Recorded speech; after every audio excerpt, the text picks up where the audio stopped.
Now sports with sports director Scott Lever. The race for the Nick 10 football championship hits a new level this Friday night. Guilford will take on Harlem in our overtime game of the week. Guilford is 3-1 in the conference. Harlem is 4-0. There's no denying that these two teams have some serious talent from a Nick 10 standpoint. Guilford has D1 guys in Messiah Tilson and Keeson Taylor. Harlem Juniors Jackson Cook and LeBron McClellan have D1 potential. Running backs Dwayne Broom for Harlem and Chris Porter for Guilford have big playability. The potential for big plays in this game is very good. The similarities are there, but Jim Morrow says there are some differences. You know, they got two guys with pretty big-time offers. I got a bunch of guys that are hungry with 0 offers, and kind of hoping that changes. But I think we're different in a lot of ways, but you know, two talented teams for sure. And these teams have probably the best two passing quarterbacks in the conference. Junior Grayson Weber for Guilford and sophomore Braxton Fawcett for Harlem.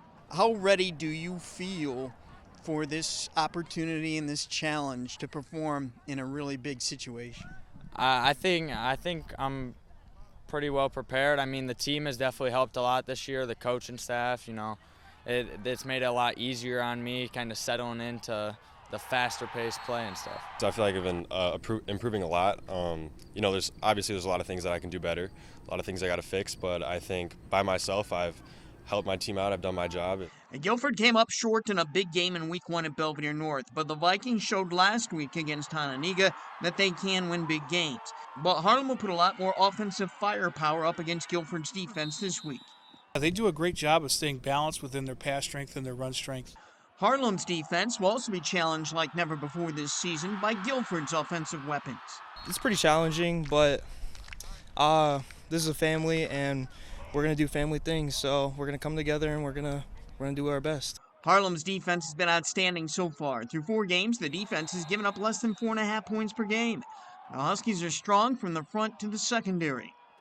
In particular, I'd say their depth of their D-line, they rotate a lot of bodies, they try to create matchups there.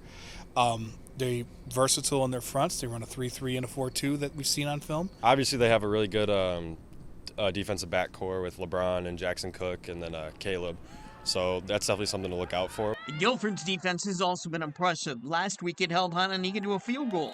Hononegah's only touchdown came on a kick return. These are two well-rounded teams. So what are some of the keys for Friday night?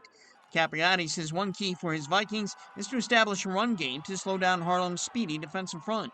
If we can run the ball and keep them on edge where they can't just attack downhill at us, then we're going to have success. We got to continue to take care of the football. We've been doing a great job of that. I don't think we had any turnovers last week, and play great special teams.